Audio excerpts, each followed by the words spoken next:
今日假期，天氣清涼又好天，最好就係行山啦。行嘅路線好輕鬆，就由花心坑經茅坪古道到藤黃，然後經麥理浩徑第4段到昂坪營地，繞過大金鐘，經灣曲山，以水浪窩為終點，全程大約12公里。咁我行呢，就大約行5至6個鐘度啦。由花心坑村出發，最接近起點嘅呢巴士站呢，就係黃泥頭巴士總站。咁呢度有 83K、83X、86、A42都得，咁亦都有小巴嘅。咁亦都可以搭 49X 或者 85A 咧，就到廣源村，再往上行100零米度啦。不過有時咧，我就會早一個站喺帝寶城落車，咁跟住咧就會行上呢條斜路咧，就喺呢一度轉入去。做乜嘢咧？就係因為前邊會有公廁。咁因為如果你唔喺呢度去公廁嘅話咧，上邊呢個嘅黃泥頭巴士總站嗰度咧就冇廁所噶啦，你哋都係要行翻落嚟嘅。咁所以如果有需要嘅時候咧，就要早個站落去咗廁所先。咁啊，跟住要行翻上去啦，100-200米度啦。咁而家前方呢度就係由頭先有提及嘅廣源村巴士總站。咁我哋就由呢度起步，咁去黃牛山梅子林都係呢一邊。咁頭先講過啦，呢度一直都冇廁所㗎。又要去到昂坪大草原嗰度營地先會有，咁所以如果你有需要嘅咧，就可能要早個站喺廣源嗰度去咗先啦，或者頭先我所講喺帝寶城嗰個黃泥頭村公廁度去咗先，如果咪就好麻煩噶啦。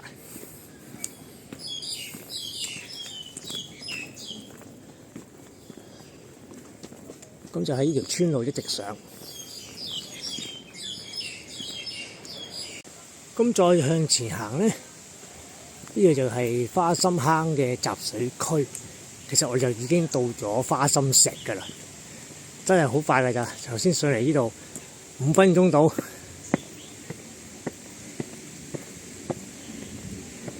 呢度上樓梯上一半之後咧，就唔好上，喺呢度入去。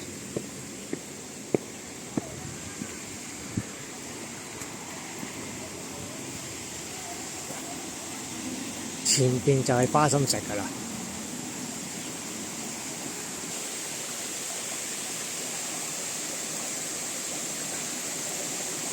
呢個小橋幾有意思㗎。我喺呢個角度睇個花心石，喺呢個角度睇啊，真係好似深嘅。如果你爬入去喺嗰邊睇咧，就唔係好覺。咁你可以翻返轉頭先我講樓梯嗰個位嗰度繼續上都得，或者喺依邊順路上又得，同一個地點嚟嘅。咁我就中意行翻依邊。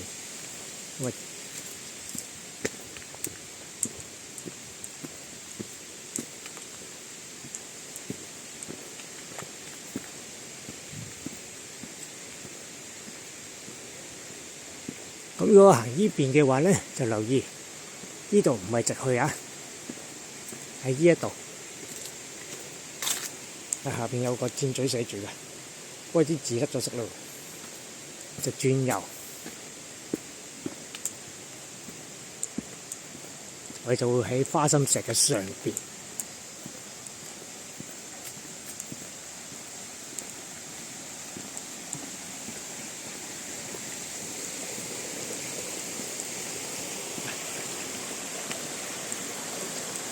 頭先嗰度嚟㗎，咁而家最前面嗰個係花心石嚟㗎，喺後邊睇唔覺㗎。咁我哋繼續，咁呢度就會配合翻頭先嗰條樓梯嘅，就會望到有呢個亭。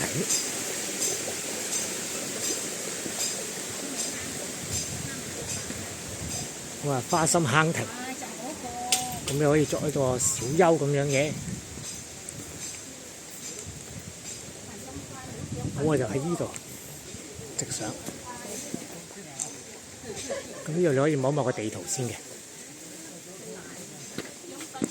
呢度直上。咁我哋一直行上嚟啦，單程路嚟嘅啫，呢個就唔會蕩失路嘅。不過頭先嗰段咧，你就會經過幾個祖墳，咁所以就要保持安靜啦，唔好打攪到啲先人啦。咁我而家繼續往梅子林出發，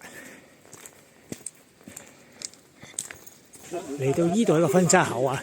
咁我哋跟呢個女婆坳呢一邊行，即係偏右呢一邊，就唔好偏左，偏左去到咧就會掘頭路嚟嘅。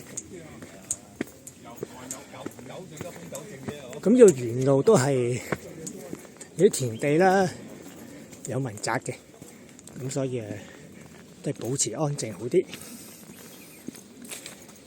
再向前分零2分鐘到啦，都會見到呢條小溪，咁冇咩難度嘅，照住啲石面過得㗎啦。咁繼續向前行，都係一條路嘅，冇分岔路。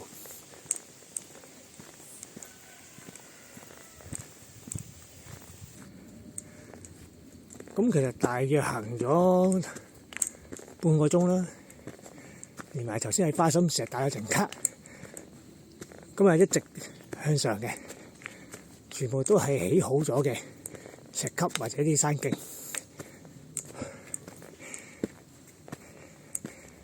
咁就會嚟到我哋呢度人生第一個交叉點。咁呢度有3條路㗎，左中右。咁其中一條咧就會係上女婆山，我記得好似係。咁我就唔上嗰邊，嗰邊比較難度比較高。咁我哋去梅子林，仲有1 km 度啦。嗰陣時我哋由花心行過嚟咧，就行咗1.2 km 㗎啦。咁中間呢條呢一段落梅子林嘅咧，就啱啱相反，就一直落嘅。不過都係一啲標準嘅山徑同埋石級，所以都係冇咩難度嘅。咁沿路落嚟咧，都會見到有一啲塔樹，咁但係就唔係好阻住條路嘅，咁都暢通翻，即係處理好嘅，咁亦都唔構成任何危險，都可以繼續行嘅。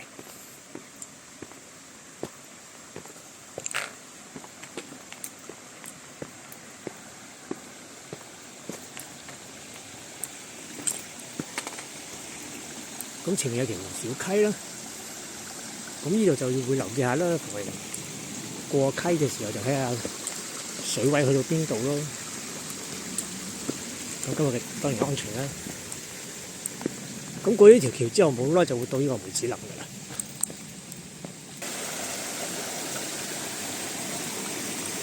咁再去向下行冇幾耐咧，就會去到呢條小橋啦。過埋咧就係梅子林嚟㗎啦。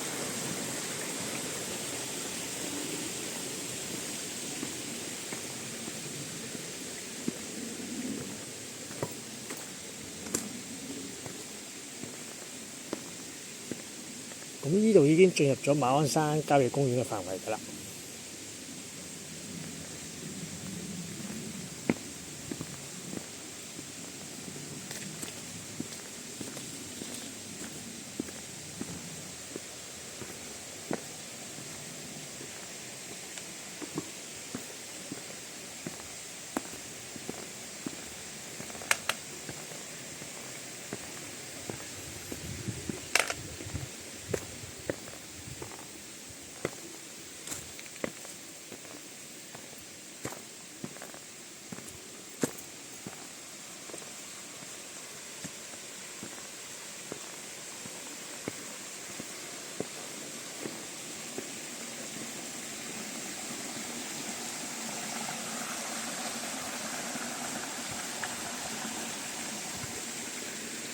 咁呢一度類又好似一堆亂石咁，咁就要喺呢一堆石過咧，就先過到呢條小溪。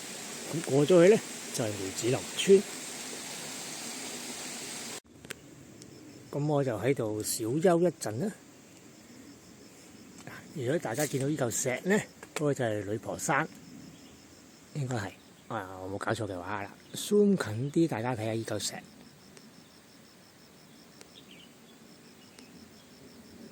會陽圓石。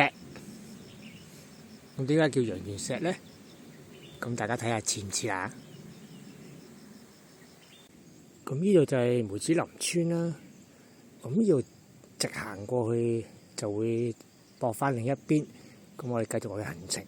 不過咧，咁樣行咧就會穿過人哋啲村屋啦。咁內有惡犬牙，咁不如我就避一避，就兜一兜出邊，喺出邊行過去，咁就會避開嗰啲惡犬嘅情況啦。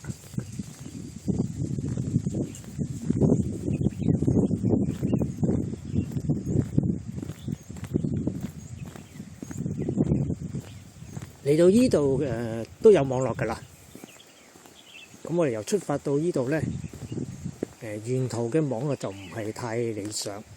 咁要去到頭先我所講嗰個人生分叉點嗰度啦，嗰度都可以接收到一啲網絡。咁之後咧就嚟到呢一度梅子林村咧，先會再可以收到有網絡信息。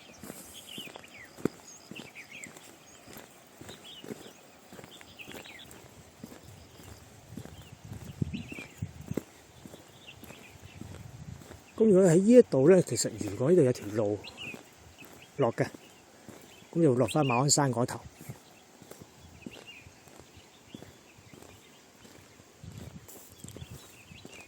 呢度，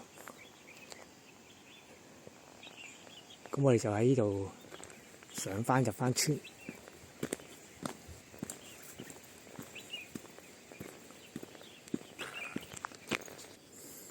咁穿過咗頭先個民居之後咧，嚟到呢個分叉位，有啲人就會喺呢邊嗰度穿過嚟。咁我就唔好想，因為嗰度試過會打攪到啲惡犬嘅，咁所以我就轉一兜兜個圈，咁嚟到呢度就轉左過嚟，繼續行。好啦，嚟到呢度，咁穿過咗梅子林村啦，就會嚟到呢一度嘅分叉口，左落大水坑，即係頭先我講嗰個大路落斜嗰度啦，咁就會配合翻呢條路嘅。咁右去就我哋今日嘅目的地茅坪。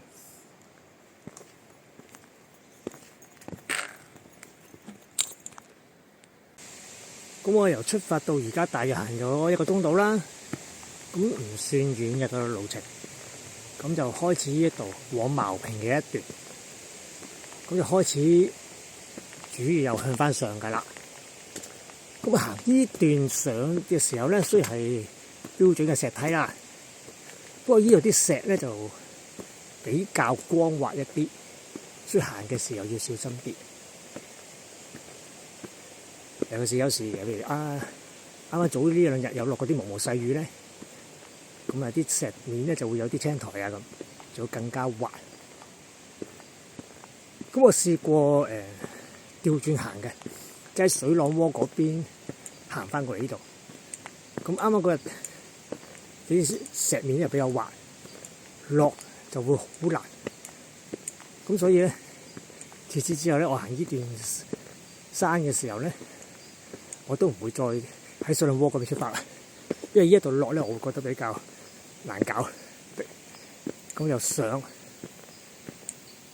喺黃泥頭嗰邊出發去水浪窩，咁呢段變咗上嘅時候咧，咁就會易應付啲啦。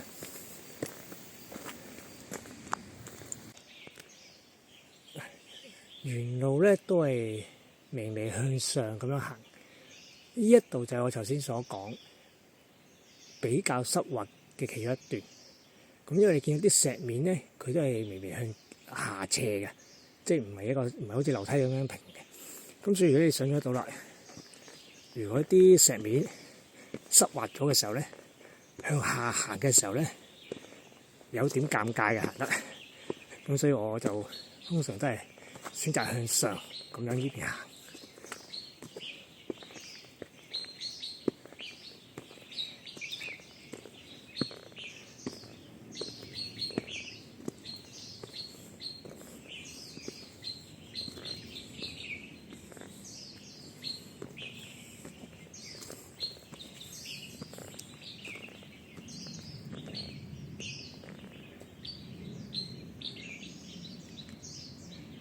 咁你見到我面前好似有呢啲倒塌咗嘅牆，咁我哋就去到差唔多到一個古村嘅位置。其實我哋過咗梅子林之後行嘅呢一段路咧，就叫做茅坪古道。咁呢度有一條村嘅情景。咁荒廢咗之後咧，你見到就剩翻呢啲頹垣敗瓦啦。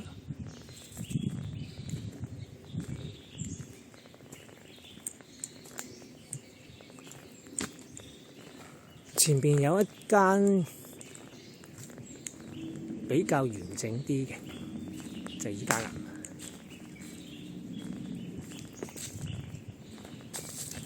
咁大家可以喺度打下卡嘅。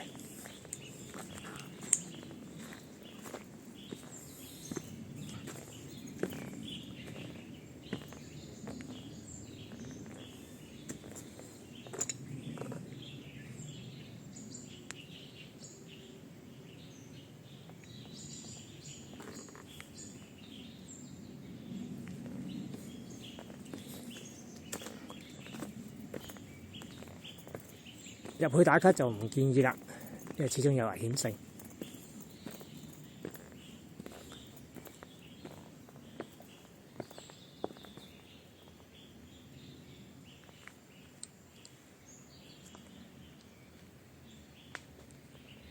咁我哋繼續向前行。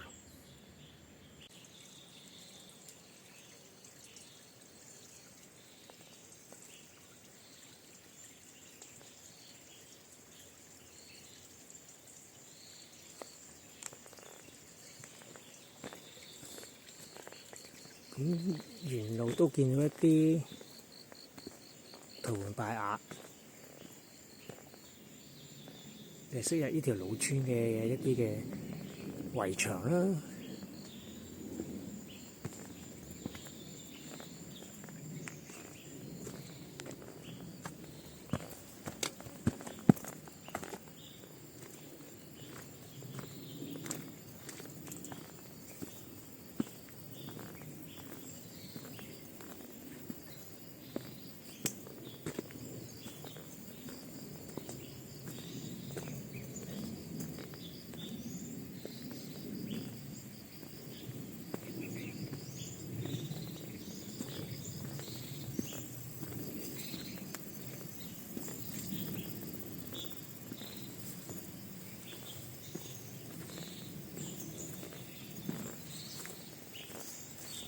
咁我哋就會經過呢一度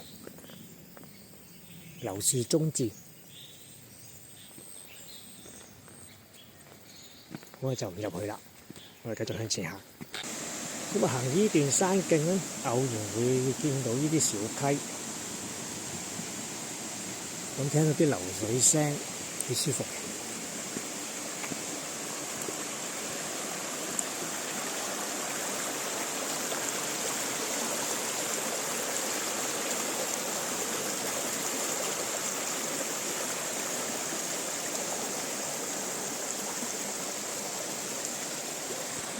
咁由出發到而家，大約行咗1個鐘頭45分鐘咧，就會到另一個地標藤黃。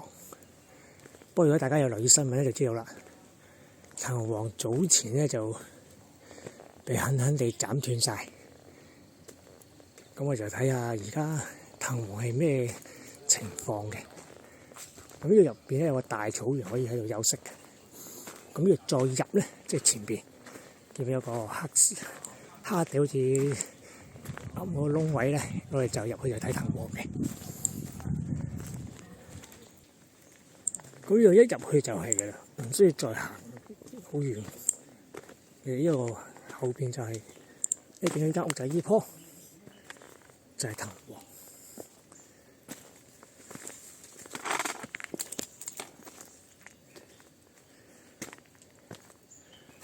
咁據講，因為俾人斬斷咗之後咧，佢而家係已經慢慢咁樣死。咁究竟再遲啲會係咩情況咩樣咧，就唔好清楚啦。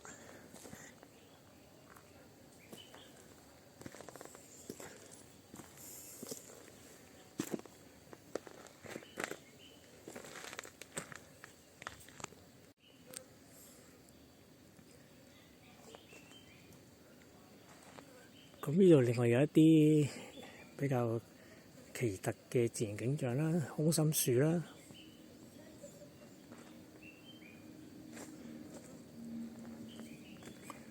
其實點解會叫藤黃咧？當然而家就見唔到噶啦。你見到呢度有個斷口嘅。咁其實呢度一直延伸上去一個範圍上邊都攀爬咗佢本身嗰啲藤枝喺度。咁你當然而家睇唔到噶啦。早幾年我行過依度嘅時候咧，藤黃就未被斬開，咁嗰陣時就影低咗呢幾張相。咁大家可以見到咧，嗰陣時茂盛好多嘅。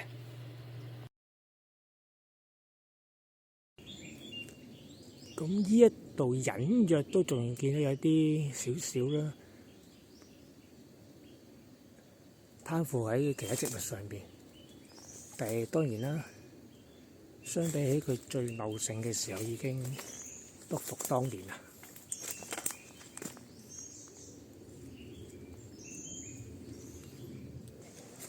好啦，咁我哋繼續行餘下嘅行程。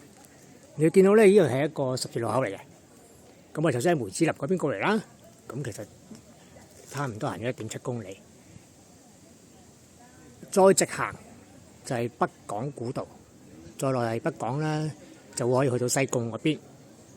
咁我哋而家就會轉左昂坪營地，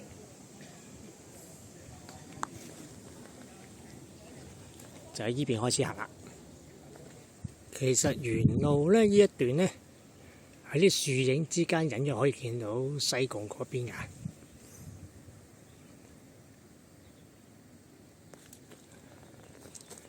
咁我哋繼續向前行啦。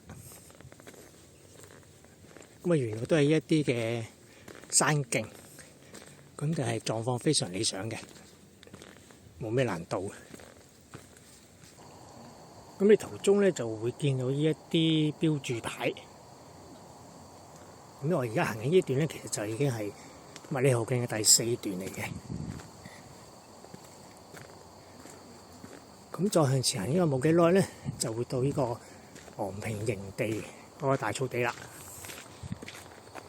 好啦，咁我哋啱啱距離頭先嗰個標距柱啦 M084，咁而家就去到M083。咁呢標距柱大每一個咧大約500米度，咁我哋即係行咗500米㗎啦。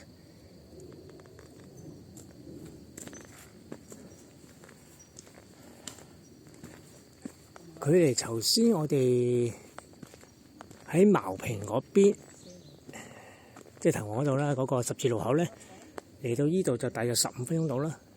咁呢度會有一個 R 叉路。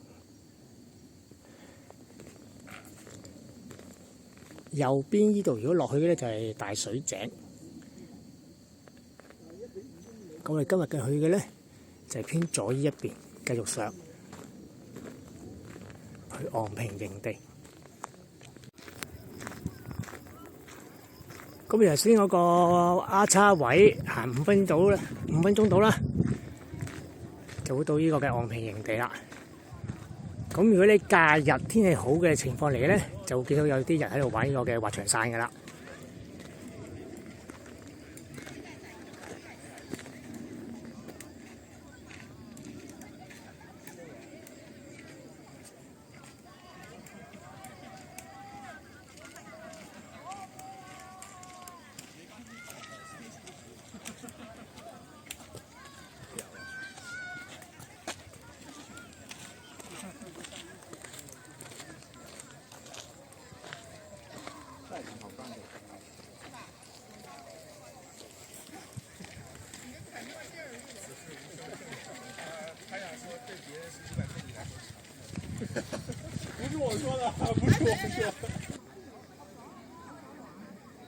前邊呢度咧就係大金鐘，咁呢度亦都係一個放風箏嘅聖地嚟嘅。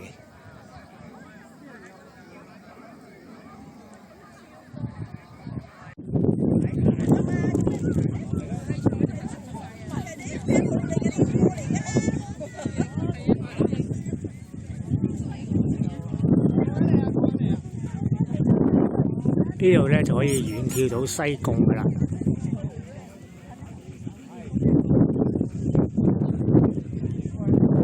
最遠處啊，如果你隱約見到條水壩嗰度咧，應該係萬宜水庫嗰個頭。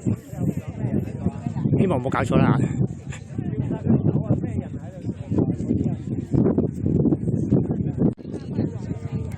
前面呢度咧就橋咀洲。如果你見到中間咧，嗱你見到咧有個沙洲咁嘅地方嘅，嗰個叫做連島沙洲。咁潮漲嘅時候咧就會淹沒咗嘅，咁而家潮退嘅時候咧就會露出嚟，咁就兩個島會連埋一齊咁樣。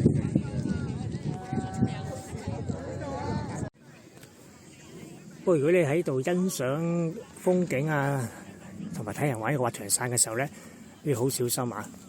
因為剛才我頭先咧就爭啲俾一個降落嘅滑翔傘咧撞到，佢直情喺我頭頂飛過，咁所以大家嚟到呢度嘅時候要小心。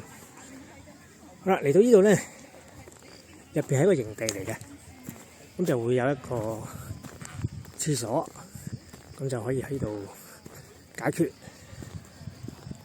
咁就係呢段路程中間一個幾好嘅休息地方嚟，咁有個大平地啦，可以野餐啦。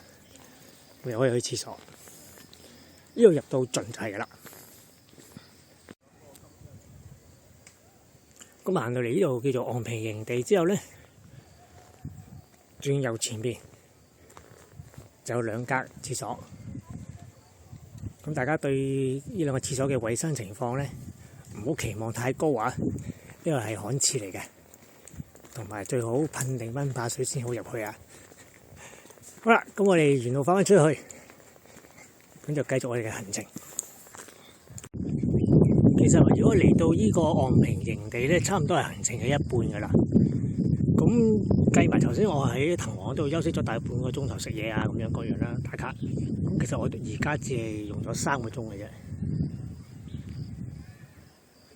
前邊大金鐘，zoom埋去咧，隱約你見到中間好似有啲人喺度行緊嘅，咁嗰啲人咧就喺度上大金鐘。咁我就唔上嘅大金鐘，我就會兜過側邊繞過去咁樣行法。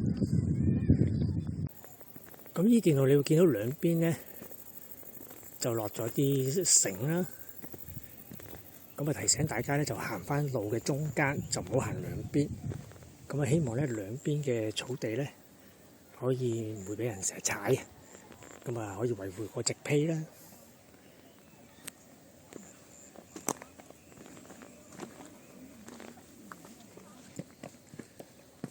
咁呢一段一樣啦，需要請勿踐踏啦。兩邊圍咗繩嘅，咁就希望啲人唔好喺兩邊行，保護翻大自然咁樣啦。咁呢度上去之後咧，就會有個十字路口噶啦。好啦，咁嚟到呢個十字路口咧，我哋睇個路牌咯喎。左邊呢度有個路口咧，就會上石龍仔石群。咁啊，即係蛋糕石啦、龍舟石嗰邊，咁唔係好遠嘅咋，不過要上山啦。咁有興趣嘅上去一望亦都無妨。咁要繼續向前行咧，就會落去馬鞍山村，即係以前石礦場嗰度，再落就耀安村。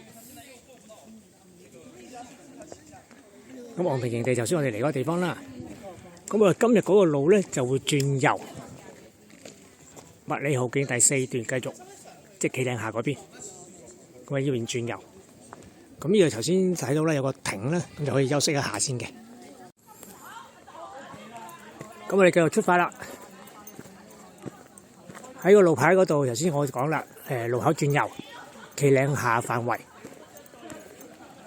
咁就向企嶺下嗰邊咧，就係會繼續我哋嘅行程。咁如果大家嚟到呢度覺得攰啦，咁咪可以直行嗰邊，即係落葉灣村嗰邊作為一個撤退點嘅。咁嗰度標注咧就係4.2公里啦。咁就不過因為佢係一直向下行嘅，咁所以就會輕鬆啲。同埋行到尾段咧就會一大段嘅石屎路馬路嚟嘅，咁所以就冇咁辛苦啦，就可以作為一個撤退點。甚至乎咧去到馬鞍山村嗰度咧有村巴就落去馬鞍山嗰頭，咁但係佢個班次就比較疏嘅，同埋而家嘅營運情況咧我又唔係好肯定，咁可能大家如果有需要咧就要上網揾一揾先嘅。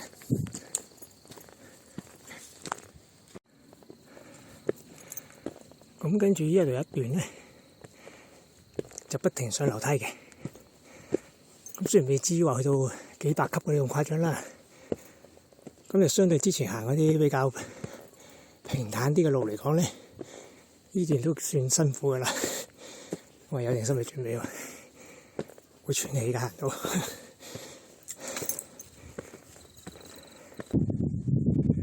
咁頭先嗰段樓梯行3、4分鐘嘅啫，好快嘅。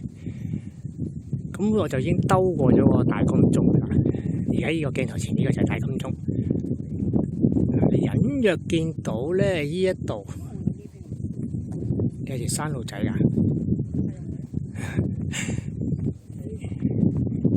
呢一度咧，如果頭先唔兜過去咧，就會咁樣攀過個大金鐘喺度過嚟。咁攀過嚟之後咧，呢個景幾靚嘅。又見到有人喺度玩緊滑翔傘啦。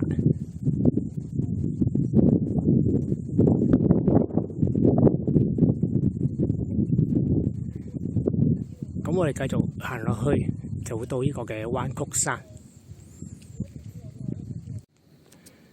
咁頭先啲樓梯上到頂啦，轉左咧就係一個懸崖位置嚟嘅。咁呢個崖位咧可以遠眺到沙田㗎。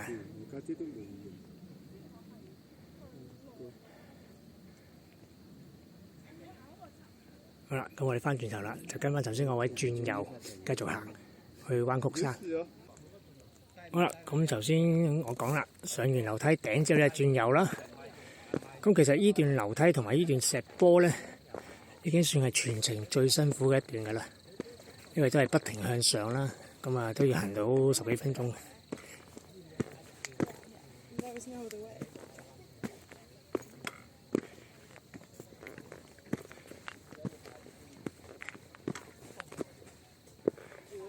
咁呢條上其實好耐就會到呢個灣曲山嘅啦。最靚風景嘅就係呢度啦，睇到成個西貢啦、大金鐘啦，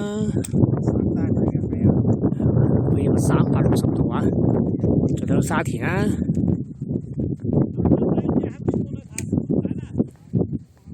最遠嗰度係馬鞍山嚟㗎。咁呢度就係灣曲山啦。咁因為條路好似蛇形咁樣啦，所以得名嘅。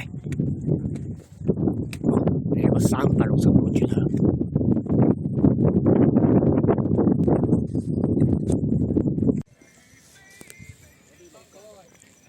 咁喺灣曲山嗰度行過嚟咧，大約都係10分鐘多啲啦。就嚟到呢度有一個又係分叉位。咁已經接近行咗2/3嘅路程嘅啦。咁今日呢個樓梯上去咧就係一個觀景台嚟嘅。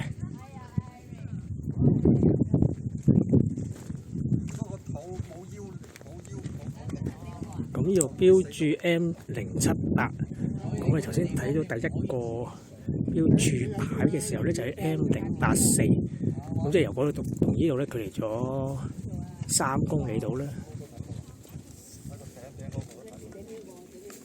呢度馬鞍山嚟㗎，咁呢度有條小路咧上去嘅，不過咧就唔係正規嘅山徑，咁所以有一定嘅危險性。咁如果有興趣行嘅朋友咧，就真係要做足功課先啦。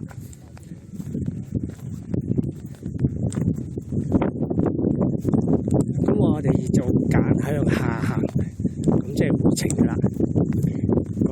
應該就仲有1/3路程到啦，一直落㗎啦，咁所以冇咩難度㗎啦。再望望馬鞍山，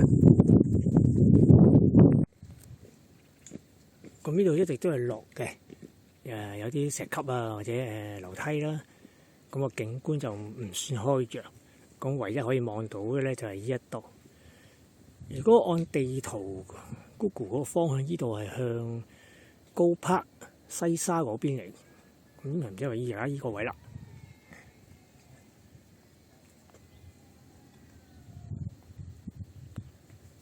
咁我哋一直都係落呢啲咁嘅石級，一直落到底。咁喺頭先上一個分叉口一直落，大約行咗45分鐘啦，就嚟到呢一個位。左邊就好似唔係一個正規嘅路徑嚟嘅，行下好似冇路嘅，咁啊唔行啦。咁我哋就會係行另一邊，即係轉右，咁就差唔多喺段麥理浩徑第4段嘅尾聲，咁就會連接到啲石屎路啦，再行埋落去水浪窩咁樣嘅。咁前行冇耐咧，就會嚟去到另一個分叉口。咁呢個標註咧就係 M074。如果偏右行咧，就會向南山村，即係石硤尾嗰邊。我哋轉左咧，先會去到水浪窩嗰邊嘅。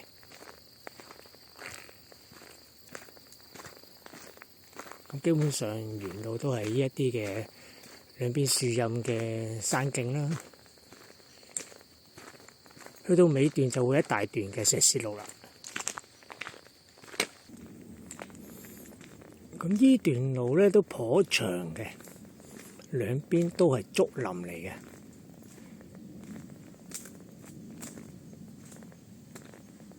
咁可以嚟打下卡啦，或者感受喺度嗰種寧靜嘅氣氛。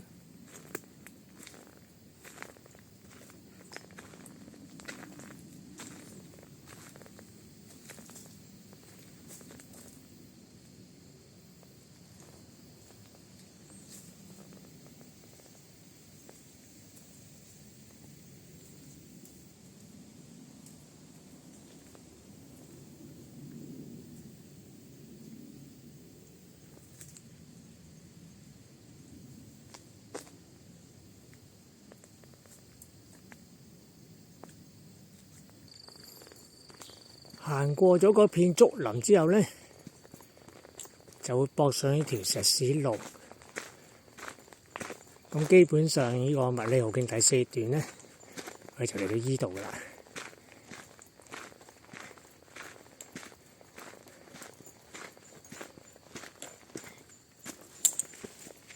咁呢個就係 M073。咁其實呢一條石屎路咧，佢都算係麥理浩徑嘅一部分嚟嘅。不過就唔係山路啦，一直行都係石屎路，馬路嚟㗎，咁就會有車出入嘅，不過唔多啦。咁又一直落去就會有一個露營區，再落就水浪窩啦。經過水浪窩露營地點啦，同埋個直升機停機坪之後咧，嚟到依個位，佢指住轉右㗎。所以千祈唔好錯過咗佢，因為嗰個入口呢度唔留心嘅時候咧，就跟咗條大路入去。入去就係好似係水務署嘅基地嚟嘅，即係辦公室嗰啲地方就唔入得嘅。咁所以要留心啲，咪我有好幾次都會冇留意個呢個路口喎，就入咗去前面個頭路嚟嘅。咁繼續行啦。